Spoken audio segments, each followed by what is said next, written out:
हाय। हमारी complex number की series चल रही थी और कॉम्प्लेक्स नंबर की सीरीज़ का ये एपिसोड है 16 आई थिंक।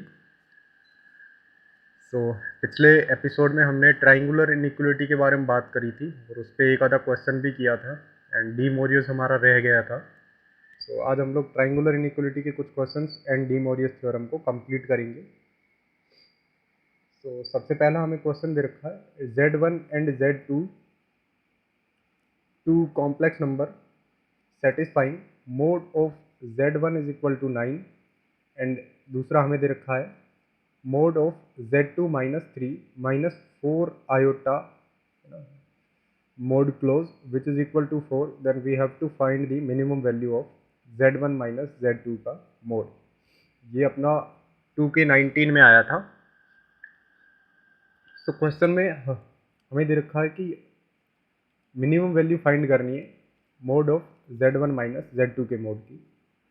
सो मिनिमम जब हम लोग नाम सुनते हैं तो हम लोगों के दिमाग में एक ही कॉन्सेप्ट आता है ट्रायंगुलर इनइक्वलिटी का। सो ये ऑलवेज ग्रेटर होगा mode of Z minus mode of Z2, इस पूरे का मोड, और which is less than mode of Z1 plus mode of Z2। अब यहाँ पे समझने वाली बात ये है कि Z2 की हमें एग्जैक्ट वैल्यू नहीं दे रखी है बट Z1 की एग्जैक्ट वैल्यू दे रखी है जो कि है 9, और Z2 की हमें एग्जैक्ट वैल्यू नहीं दे रखी है। तो फिर अगर हम लोगों ने एक बार वैल्यू फाइंड करी तो यहाँ पे ये मैक्सिमम और मिनिमम वैल्यू मिलेगी। मतलब Z2 माइनस 3 माइनस 4 आयोटा का मोड जो है वो इक्वल टू 4 दे रखा है। तो इसको जब हम सोल्व करने जाएंगे तो ये दिख रहा होगा आपको कि इसको हम लोग ट्रायंगुलर इनइक्वलिटी से सोल्व कर पाएंगे। तो इससे हमें क्या मिलेगा, Z2 की एक लिमिटेशन वैल्यू मिलेगी, मतलब लिमिट में वैल्यू मिलेगी, मैक्सिमम एंड मिनिमम एक रेंज में या इंटरवल में वैल्यू मिलेगी, है ना। बट एग्जैक्ट वैल्यू हमें नहीं मिलेगी ना। तो बट हमें यहाँ पे क्या चाहिए, हमें यहाँ पे ये मिनिमम चाहिए, तभी तो ये पूरा मिनिमम होगा। तो इसको मिनिमम होने के लिए सपोज अगर Z2 जो है वो मिनिमम हो गया, अगर Z2 मिनिमम हो गया तो Z1 माइनस Z2 जो है वो मैक्सिमम हो जाएगा, और अगर Z2 मैक्सिमम हो गया तो इन दोनों का डिफरेंस जो है वो मिनिमम हो जाएगा, है ना। इसका मतलब हमें ये फाइंड करना है कि मोड ऑफ Z2 जो है मैक्स होगा जिस टाइम, उस टाइम जो है ये वाला हमें मिनिमम मिल जाएगा, ये वाला, तो हमें ये भी मिनिमम मिल जाएगा। तो यहाँ पे हमें Z2 मैक्सिमम फाइंड करना है। सो mode of Z2 minus 3 minus 4 iota which is greater than mode of Z2, और यहाँ पे माइनस 5 इस पूरे का mode, and which is less than mode of Z2 plus 5। सो यहाँ पे हम वैल्यू पुट कर लेते हैं 4। सो 4 और यहाँ पे ये हमें देखने को मिलेगा Z2 माइनस 5 इस पूरे का मोड, और एंड 4 जो है वो लेस देन होगा मोड ऑफ Z2 प्लस 5। इन दोनों को खोल दिया हमने, ये वाली इनइक्वलिटी जो थी इसको हमने खोल दिया। तो जैसे ही खोलेंगे ये हमें देखने को मिलेगा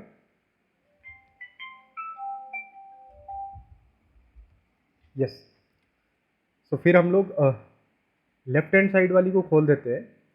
सो ये हमें देखने को मिलेगा मोड ऑफ Z2 माइनस 5 जो है, इसका अगर हम लोगों ने मोड हटा दिया तो ये -4 से 4 के बीच में लाई करेगा, ये -4 से 4 के बीच में। यहाँ पे अगर हम लोग मोड Z2 फाइंड करने जाएंगे तो वो 1 से आपका 9 के बीच में लाई करेगा, एंड अगर हम लोगों ने इसको खोल दिया तो इससे हमें ये देखने को मिलेगा जो अपना मोड ऑफ Z2 जो है वो ग्रेटर देन और इक्वल टू -1 है। सो मोड ऑलवेज ग्रेटर देन 0 होता है, तो इसका मतलब है कि ये ऑलवेज ग्रेटर देन और इक्वल टू 0 है। सो हमें ज़्यादा इन दोनों से मतलब नहीं है, मतलब Z2 की मिनिमम वैल्यू से हमें मतलब नहीं है, हमें मैक्सिमम वैल्यू से मतलब है। तो अगर हम लोग यहाँ पे थोड़ा सा देखें तो इसकी मैक्सिमम वैल्यू हमें मिल गई है 9।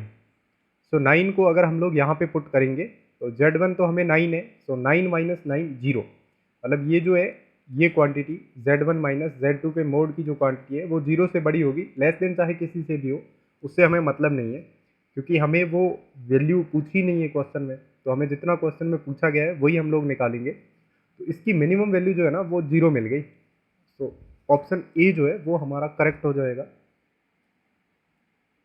यस, नेक्स्ट एक और क्वेश्चन दे रखा है, z-4/z का जो मोड है वो इक्वल टू 2 दे रखा है, then we have to find the maximum value of mod z।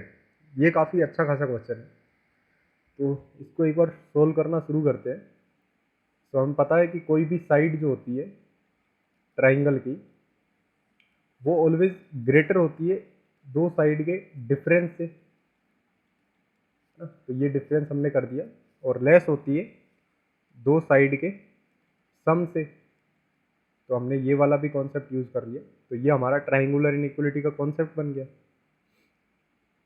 सो यहाँ पे अगर हम लोग देखें तो हमें लेफ्ट साइड में भी एक इनइक्वलिटी दे रखी है एंड राइट साइड में भी एक इनइक्वलिटी दे रखी है, और बीच वाली जो वैल्यू है वो हमें एग्जैक्ट दे रखी है 2।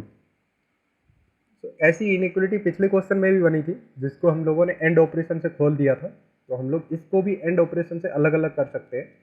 तो यहाँ पे ये हमें देखने को मिलेगा mode of z-4/mod of z, और इस पूरे का मोड एल्जेब्रिक वाला which is less than 2 and, बीच में एंड ऑपरेशन लगा दिया ना, और फिर ये mode of z+4/mod of z जो है ये ग्रेटर देन 2 आएगा।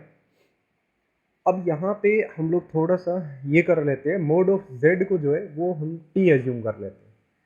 तो जैसे ही मोड ऑफ z को t एज्यूम करेंगे तो ये हमारे लिए बन जाएगा t माइनस का 4/t का मोड लेस देन 2 एंड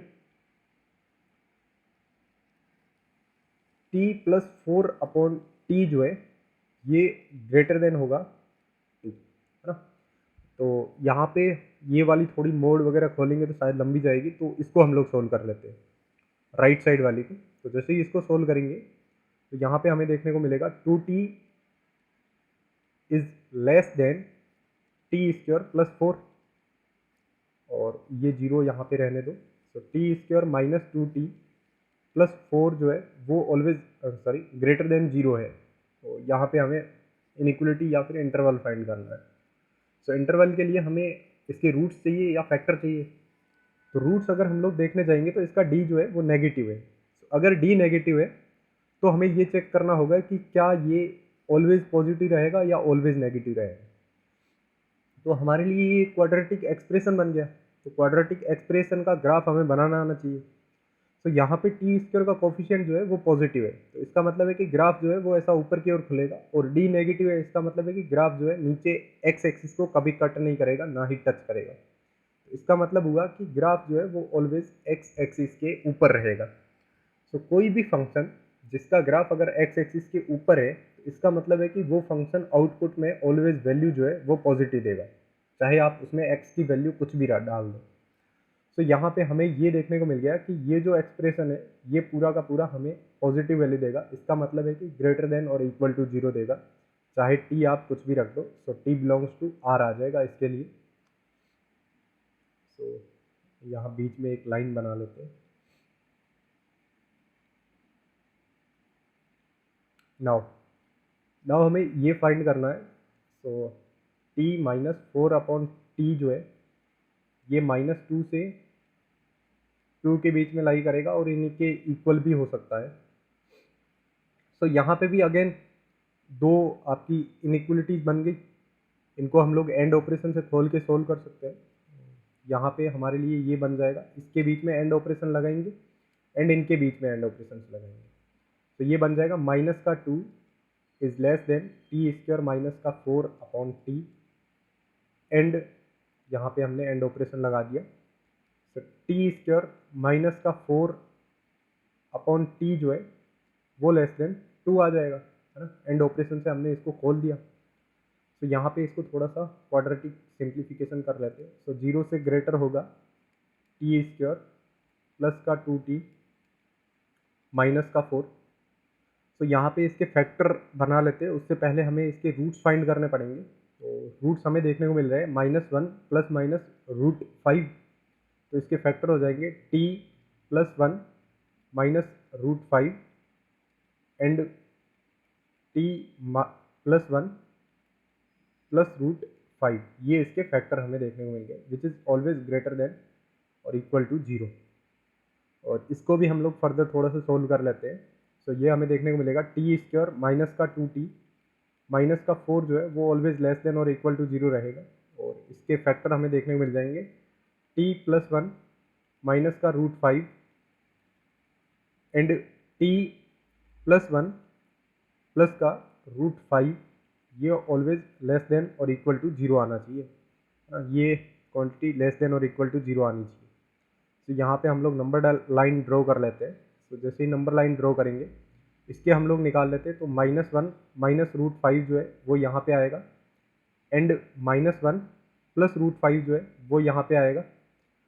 अब ये दोनों ग्रेटर देन 0 होना चाहिए। इसका मतलब है कि यहाँ पे हमें पता है कि पॉजिटिव खुलता है, यहाँ पे नेगेटिव और यहाँ पे पॉजिटिव, तो हमें पॉजिटिव लेना है। तो ये वाली इनइक्वलिटी बोल रही है कि आप लोग यहाँ से ऐसे जाओ और यहाँ से ऐसे जाओ, तब आपको ये इनइक्वलिटी ऑलवेज ग्रेटर देन और इक्वल टू 0 मिलेगी। सो इस इनइक्वलिटी को देखते हैं, ये वाली इनइक्वलिटी को। यहाँ पे t की वैल्यू जो है वो हमारे लिए यहाँ -1 होगा, नोट +1, सॉरी, यहाँ पे ये -1 होगा, क्योंकि रूट आपका +1 आ रहा है ना, तो ये -1 होगा। सो यहाँ पे हमें देखने को मिल रहा है इसके रूट्स जो है वो 1 minus √5 and 1 plus √5। So 1 plus √5 जो है वो यहाँ पे कहीं पे आ जाएगा, 1 प्लस √5, और 1 माइनस √5 जो है वो यहाँ पे कहीं पे आ जाएगा, 1 माइनस √5। सो ये बोल रहा है कि इन दोनों के बीच में आप लोग रहो, 1 प्लस √5 एंड 1 माइनस √5 के बीच में आप लोग रहो। सो इस इनइक्वलिटी का और इस इनइक्वलिटी का अगर हम लोग कॉमन पोर्शन लेंगे, तो कॉमन पोर्शन हमारे लिए ये वाला आ जाएगा, -1 √5 से लेके 1 प्लस √5। इसकी मैक्सिमम वैल्यू हमें मिल जाएगी 1 प्लस √5, और मिनिमम हमें मिल जाएगी -1 प्लस √5। तो इसकी मैक्सिमम वैल्यू जो है वो √5 प्लस 1 होगी। So option A will be our correct answer. ये काफ़ी अच्छा खासा एंड लेंथी क्वेश्चन था, आई होप कि समझ में आया होगा। सो इस टाइप के क्वेश्चन में थोड़ी बेसिक भी ध्यान रखना होता है, और बाकी इनइक्वलिटीज़ वगैरह जो भी है वो आपको आनी चाहिए, इंटरवल वगैरह कैसे सॉल्व करते हैं ये सब। और नेक्स्ट मैं आप लोगों के लिए होमवर्क के लिए ये क्वेश्चन छोड़ देता हूँ। इसको आप लोग होमवर्क करना ट्राइंगुलर इनइक्वलिटी कॉन्सेप्ट से, बट मैं यहाँ पे इसको करवा लेता हूँ ज्योमेट्री से, है ना। तो हमें ये दे रखा है z is a complex number such that mod of z जो है वो ग्रेटर देन और इक्वल टू 2 है, then we have to find the minimum value of z plus 1/2। So अगर हम लोग इसको थोड़ा सा ध्यान से देखें, तो मोड ऑफ z जो है वो ग्रेटर देन और इक्वल टू 2 है। इसका मतलब है कि 2 रेडियस और जिसका सेंटर हो 0,0, ये एक सर्कल है। z जो है या तो इस सर्कल पे लाई करेगा या इस सर्कल के बाहर। z उन सारे पॉइंट्स का लोकस है जो या तो इस सर्कल पे लाई करेगा या इस सर्कल के बाहर। और हमें क्या फाइंड करना है, हमें फाइंड करना है minimum value of z plus 1/2 z का मोड। अब ये मॉड्यूलस शो करता हमें distance, so we have to find the minimum distance of between point z and -1/2। तो यहाँ पे हम लोग इसको लिखेंगे तो ये बनेगा ऐसा, डिस्टेंस पे यहाँ बीच में माइनस आता है ना, तो ये बन गया। सो -1/2, 0 और z के बीच में हमें डिस्टेंस फाइंड करनी है। सो अगर हम लोग इसको x एक्सिस एज्यूम करें, जो कि हमारा रियल एक्सिस होता है कॉम्प्लेक्स प्लेन में, और ये हमारा इमेजनरी एक्सिस होता है, इसमें -1/2, 0 कहीं यहाँ पे लाई करेगा, ये वाला -1/2, 0, है ना। तो हमें फाइंड करनी है, मतलब ये आपका -1/2, 0 पॉइंट है, और यहाँ पे कहीं पे z है जो इसके बाहर भी होएगा, ये हमारा z है, और यहाँ पे कहीं पे पॉइंट 0,0 है, और ये वाली डिस्टेंस हमें दे रखी है 2। So we need to find the minimum distance between z and ये पॉइंट। सो मिनिमम डिस्टेंस के लिए जेड आपका सरफेस पे लाई करना चाहिए, सर्कल की, मतलब सबसे नज़दीक लाई करना चाहिए ना, तो इसका मतलब है कि जेड जो है वो यहाँ पे लाई करना चाहिए, और -1/2 जो है वो पॉइंट यहाँ पे होगा। तो ये वाली डिस्टेंस हमें पता है ये कितनी होगी, 1/2, 0 और -1 के बीच में, सॉरी -1/2 के बीच में डिस्टेंस जो है वो 1/2 हो जाएगी। तो हमें ये वाली डिस्टेंस फाइंड करनी है ना, ये वाली। सो टोटल डिस्टेंस हमें 2 दे रखी है, उसमें से अगर हम लोग ये 1/2 डिस्टेंस घटा लेंगे तो हमें ये वाली डिस्टेंस मिल जाएगी। ये 1/2 है और ये 2 है, सो 2 माइनस 1/2 जो है वो 3/2 मिल जाएगा हमें, जो कि ये वाली डिस्टेंस होगी, कौन सी, -1/2 और z के बीच की minimum distance. So minimum value of mode of z plus 1/2 जो है वो आएगी 3/2। सो हमारा ऑप्शन इज ए दे रखा है। ग्रेटर देन 5/2 नहीं भाई, ये तो गलत हो गया।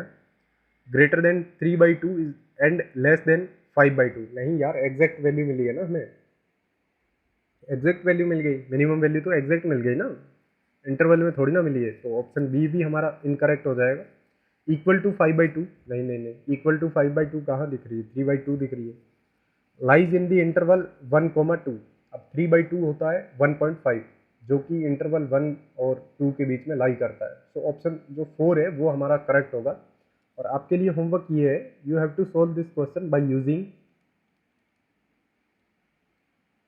Triangular inequality concept. और मेरा यहाँ पे ज्योमेट्री कॉन्सेप्ट बताने का मकसद ये था कि आप लोग ये भी सीख जाओ कि ट्राइंगुलर इनइक्वलिटी के जो कॉन्सेप्ट है उसको सिर्फ ट्राइंगुलर इनइक्वलिटी से नहीं सोल्व कर सकते, उसको हम लोग ऐसे सर्कल वर्कल के केस बना के ना, इसके इसके जरिए भी हम लोग उनको सोल्व कर सकते हैं। सो ये भी एक थोड़ा सा कॉन्सेप्ट अच्छा है, इसको याद रखना।